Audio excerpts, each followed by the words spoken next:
Hey Kettle Corn cousins, this is Mitch, your welder fabricator at kettlecornsupplies.com. Taking a few moments here to show you the auto stir. Now you may have seen it on a couple of my other videos, but I've added a few things, changed a few things, not a whole lot, but there's a few improvements here I want you to be aware of. I also want to kind of show you how to set this up on your bowl. Now currently the bowl you're looking at is an 80 quart bowl. There's many of us out here now that are using this Hobart 80 quart bowl. It's actually a copy, and it's a pretty good copy. In fact, you really can't tell the difference between the real Hobart bowl and the copies. They're both made out of stainless steel. That's the main thing. The difference is one costs us about 400 bucks for the bowl, and one costs us, the other original is like $1,000. So it just makes more sense to get this one. What I wanted to show you is main thing. It's what I'm pointing to right here. This is what I call my ceramic coating. This is a ceramic coating used on NASA's space shuttle, and one coating gives you a R29 value. Now I had a hard time believing that right at first, but I saw it on this old house. I thought, you know, this might be kind of cool. I might use this. It also has a heat resistant paint in it up to 800 degrees. So between the two, I was pretty sold on wanting to give it a shot, and it works amazingly well. Now when I put my hand here when I'm popping, and you put your hand here, you can't do it. Even with gloves, it's pretty hot. This will get up to 150 degrees or more by itself. Now obviously it doesn't have the ceramic coating on it, but it is straight metal. So you don't want to touch this with bare skin. However, I took my glove off and apprehensively touched this, and I found that no, while it was warm, it was not hot. I could actually leave my hand on there, and it felt like probably about 90 to 100 degrees. When I put my hand here, it wasn't even cold. It wasn't cold, but it wasn't warm either. I was like, wow, it's not cold, but it's not warm. So we have air going through this thing, keeping it cool on top of the insulation. However, on this box right here, you'll notice that I have it painted on the inside of the lid and also inside of the box. Well, when I touch this, it is physically cold to the touch, just like it is right now, as if I wasn't using it. With the vents on top, so that any heat coming through that makes it into the box is going to get exited, and the insulation, it's keeping my electronics nice and cool. And that's one of the big problems that most of the auto stores and my competitors have had, is one, they've been burning up the electrical because they don't have it placed right. They generally place it here with bare wire. There's no conduit at all, so I made sure I had plenty of conduit to protect the wiring. But also, with this ceramic coating, I'm able to keep this really cool. The other problem was motors were seizing up because it would get so hot in this box that it just would stop, and you'd have to turn it off, let it cool off for a while, and then you know, start it up again. But you shouldn't have that problem with this one. You should be able to run this all day, every day.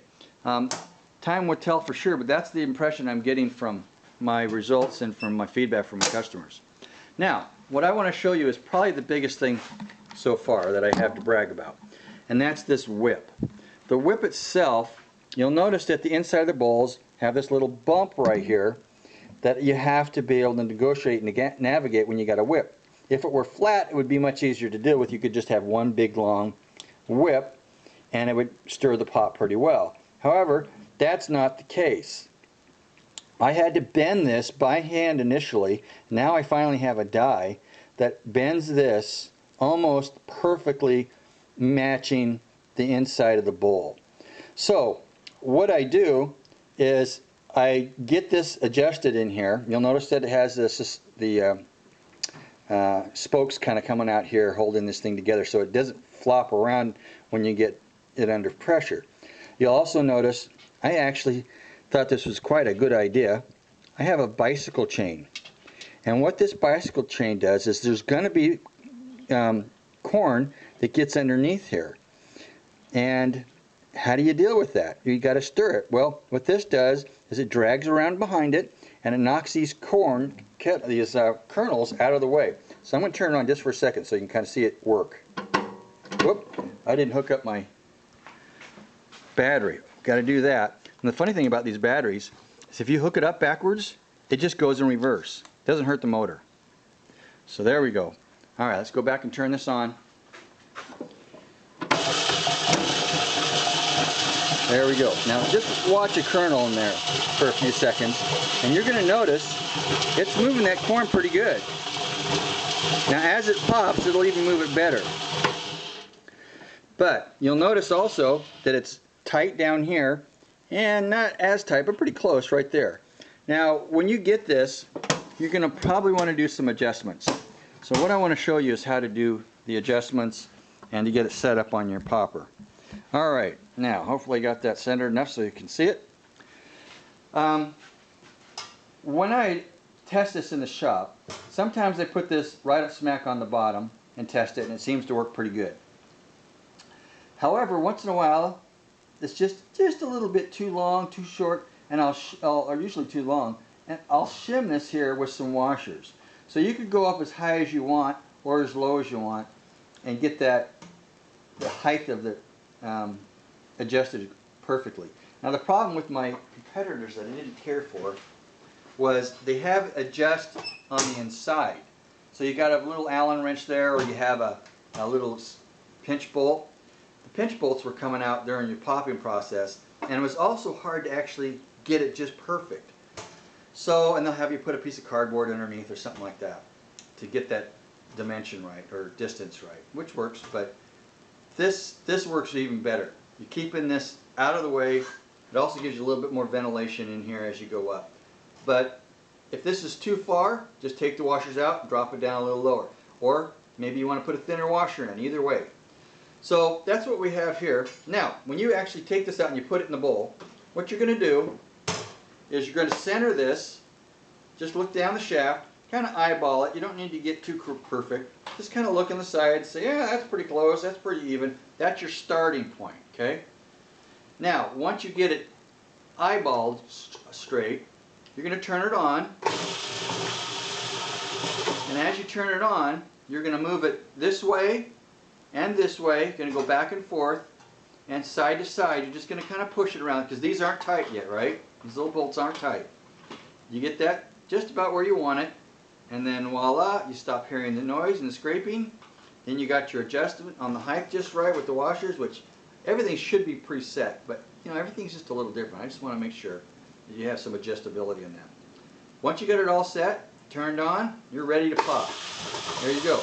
Now the one thing about using an auto stir that you got to take in consideration. One, because of this lid, you're not going to hear it pop as well.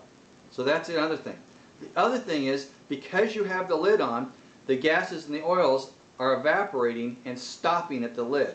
So if you lift up the lid, well, then you're going to have that oils coming up, which is fine, like you do when you hand pop it.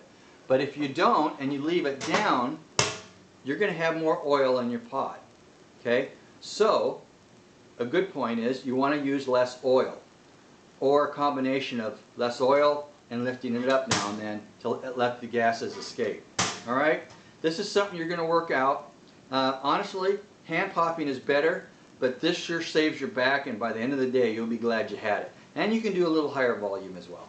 Alright, Kettle Cord and Cousins, if you got any questions, give me a call. 360-477-0257. If I don't get to the phone right away, I'm either welding or grinding or doing something like that. Sometimes I just get my email, my voicemails at the end of the day, because I get so many telemarketers now. It's so frustrating to run to a phone call and find out how to be a telemarketer. But I am going to get to my voicemail, and I am going to call you back, and I hope to see you later. Talk to you. Be mighty, my friends. Bye-bye.